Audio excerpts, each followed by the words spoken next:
بسم اللہ الرحمن الرحیم۔ آج ہم آپ کو ایک دلچسپ تاریخی واقعے سے آگاہ کرنا چاہتے ہیں، اور اس میں ہمارے لیے بہت سارے دروس ہیں، لیکن اس واقعے سے پہلے کچھ شخصیات اور کچھ زمانے کے بارے میں گفتگو ہو جائے۔ آپ کو معلوم ہے کہ 64 ہجری میں یزید کی وفات کے بعد حضرت عبداللہ بن زبیر خلیفہ بن گئے۔ حجاز میں، مکے اور مدینے میں ان کی حکومت قائم ہو گئی، لیکن مدینے سے مروان بن حکم شام چلا گیا اور وہاں جا کر اس نے بیعت لی اور وہاں شام میں اپنی خلافت قائم کر لی، اور 65 میں 9 مہینے کے بعد اس کی وفات ہو گئی۔ مروان بن حکم کی وفات کے بعد اس کا بیٹا عبد الملک بن مروان حکمران ہوا، اور اس نے 21 سال تک حکومت کی، 65 ہجری سے 86 ہجری تک۔ اور اس کے بعد عبد الملک بن مروان کا جو ولی عہد تھا، جس کو اس نے اپنی زندگی ہی میں خلیفہ نامزد کیا تھا، اس کا نام تھا ولید، اور ولید نے 10 سال حکومت کی، 86 ہجری سے 96 ہجری تک۔ تو یہ اب آپ نے جان لیا مروان بن حکم کے بارے میں، جس کی وفات 65 میں ہوئی ہے۔ عبد الملک اس کا بیٹا تھا، اس کی وفات 86 میں ہوئی ہے، اور اس کا بیٹا ولید تھا، اور اس کی وفات، اور وہ بھی خلیفہ تھا، اور اس کی وفات 96 ہجری میں ہوئی۔ اب آ جائیے ایک اور ہستی کے بارے میں جان لیجئے، حضرت سعید بن مسیب رحمہ اللہ۔ تو یہ 14 ہجری میں پیدا ہوئے، 94 میں ان کی وفات ہوئی، 80 سال کی عمر پائی، اور یہ رئیس التابعین ہیں۔ انہوں نے کئی صحابہ سے علم حاصل کیا۔ ان کے والد مسیب بن حزن بھی صحابی ہیں، اور ان کے دادا حزن بھی صحابی ہیں، اور یہ قریش کے بہت اعلیٰ خاندان بنو مخزوم سے تھے۔ یہ بنو مخزوم وہی خاندان ہے جو حضرت خالد بن ولید اور ابو جہل اور ابو سلمہ اور ام المومنین ام سلمہ رضی اللہ تعالی عنہا کا خاندان ہے۔ رئیس التابعین ہے، مدینے کے سب سے بڑے تابعی۔ 94 میں ان کی وفات ہوئی ہے، 94 ہجری میں۔ اب ذرا اب اس واقعے کو سنیے۔ سعید بن مسیب مسجد نبوی میں درس دیتے تھے، اور ان کے بے شمار شاگرد تھے۔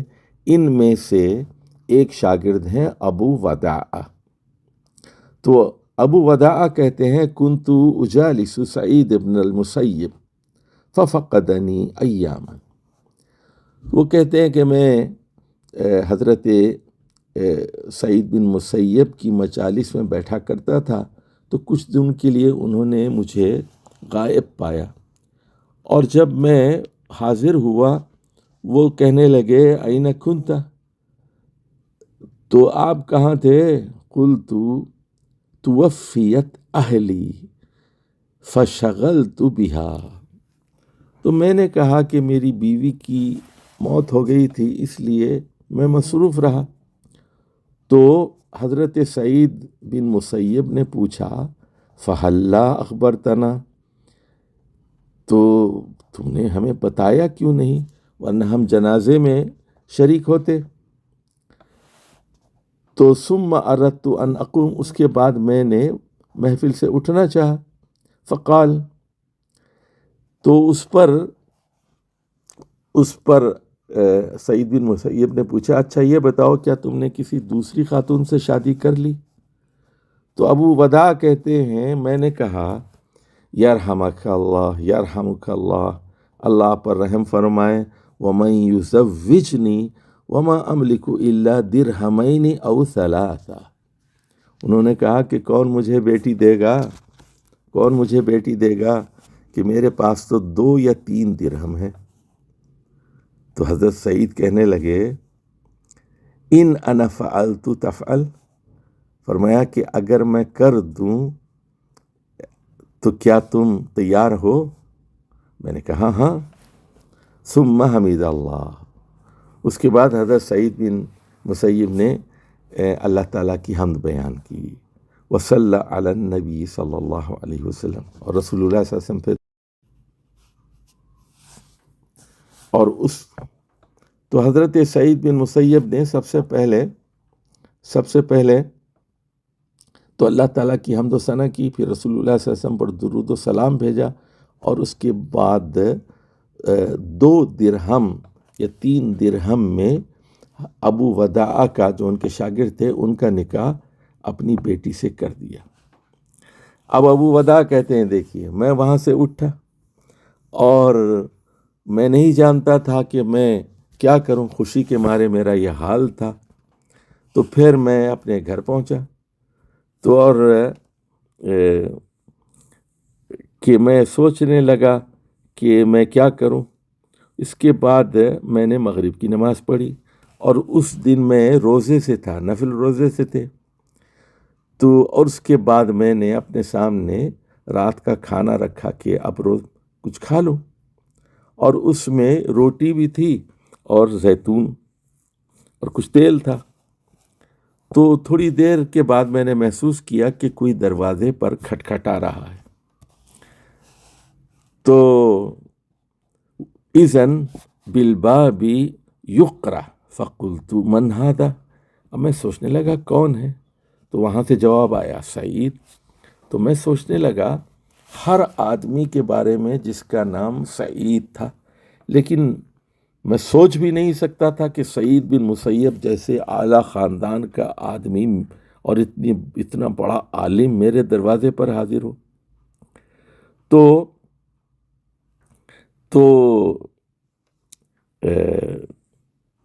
اب وہ جو ہے اس کے بعد وہ کہنے لگے، وہ دروازے پر پہنچے، اور اس کے بعد وہ اپنے استاد سے کہنے لگے کہ یا ابا احمد حلا ارسلت الی فاتیک. تو فرمایا کہ آپ نے کیوں زحمت کی ابو محمد، آپ کسی آدمی کو بھیج دیتے، میں خود آپ کی خدمت میں حاضر ہو جاتا. وہ کہنے لگے نہیں، آپ اس زیادہ حقدار ہیں کہ آپ کے پاس حاضری دی جائے. تو میں نے پوچھا کیا حکم ہے؟ تو وہ کہتے ہیں کہ حضرت سعید نے فرمایا کہ میں نے محسوس کیا کہ تم ایک تنہا آدمی ہو اور تمہاری شادی ہو گئی ہو، اور میں نے ناگواری محسوس کی کہ تم رات اکیلے گزارو. سنو، یہ ہے تمہاری بیوی، وَهَٰذِهِ امرأتک. فَإِذَا هِيَ قَائِمَةٌ خَلْفَهُ فِي طُولِهِ. اور دیکھا میں نے کہ وہ ان کے پیچھے اپنی پوری طوالت کے ساتھ کھڑی ہوئی، اور ثُمَّ دَفَعَهَا فِي الْبَابِ وَرَدَّ الْبَابِ فَسَقَطَتْ الْمَرْأَةُ فِي الْحَيَاةِ. اچھا، اب دیکھا کہ وہ دروازے کو انہوں نے دھکیلا، کھولا، لڑکی کو اندر دھکیلا، اور اس کے بعد جو ہے وہ شرم میں ڈوبی ہوئی تھی. اور اس کے بعد وہ جو ہے دروازہ بند کیا، اور یہ جا اور وہ جا. اب یہ پریشان ہوئے کہ میں کیا کروں، میں اکیلا آدمی ہوں اور میری نئی دلہن میرے کمرے میں تنہا ہے. تو وہ یہ کہتے ہیں ثم صعدت الی السطح. میں گھر کی چھت کے اوپر چڑھا. فنادیت الجیران. اور جا کے میں نے یہ پڑوسیوں کو پکارا، تو وہ آئے. تو قالوا، پوچھنے لگے بھائی کیا مسئلہ ہے، کیوں پکارا تم نے؟ میں نے کہا زوجنی سعید بن المسیب الیوم ابنتہ. سعید بن مسیب نے اپنی بیٹی کا نکاح میرے ساتھ کر دیا، اور یہ میری لا علمی میں لا کر جو ہے یہاں مجھے چھوڑ دیا ہے، اور یہ گھر کے اندر موجود ہے. تو سارے محلے والے جمع ہو گئے، اور اور میری والدہ کو یہ بات پہنچائی گئی، وہ دوسرے گھر میں تھی، تو وہ آ گئی، وہ کہنے لگی کہ میں وجہ من وجہ کا حرام ان مسستہا قبل ان اسلحہ ثلاثۃ ایام۔ اب والدہ بھی کہنے لگی کہ تیرا چہرہ میں اس وقت تک نہیں دیکھوں گی جب تک کہ میں اس کی آرائش اور زیبائش 3 دن تک نہ کر لوں، اس کو تو ہاتھ نہیں لگا سکتا۔ تو کہتے ہیں پھر 3 دن میں نے انتظار کیا اور اس کے بعد وہ میرے گھر میں آ گئی کمرے میں۔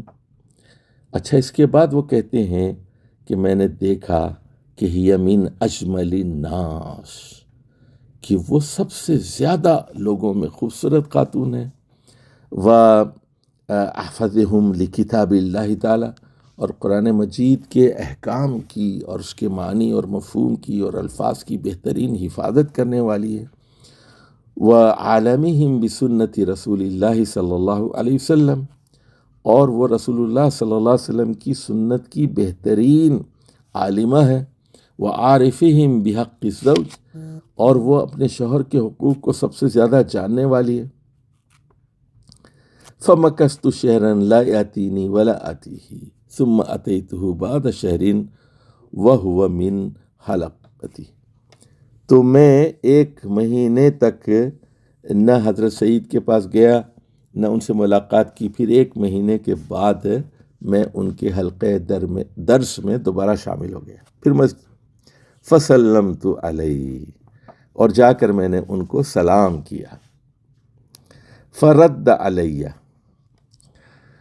اچھا، اور انہوں نے سلام کا جواب دیا، اور مجھ سے انہوں نے کوئی بات نہیں کی یہاں تک کہ وہ مسجد سے فارغ نہیں ہوئے، اور جب سارے لوگ چلے گئے اور میرے علاوہ کوئی باقی نہیں بچا تو پوچھا ما حال ذالک الانسان، ما حال ذالک الانسان، اچھا بتاؤ اس انسان کا کیا حال ہے، اور مراد جو ہے یہاں مراد یہ ہے میری بیٹی کا کیا حال ہے۔ تو میں نے جواب دیا کہ فرمایا کہ وہ اپنے دوستوں سے محبت وہ جو ہے وہ ایسی ہے، یعنی وہ انسان ایسا ہے جو دوستوں سے محبت کرتا ہے اور دشمنوں کو ناپسند کرتا ہے۔ دیکھیے شاگرد کیسے جواب دے رہا ہے کہ اس انسان کا کیا حال ہے، وہ کہہ رہے ہیں وہ ایسا انسان ہے جو دوستوں کو پسند کرتا ہے، دشمنوں سے نفرت کرتا ہے۔ تو حضرت سعید بن مسیب کہنے لگے ان رأیک شیئا فالعصا، تو فرمایا کہ اگر تم اس میں کوئی چیز دیکھو تو ڈنڈے سے کام لو۔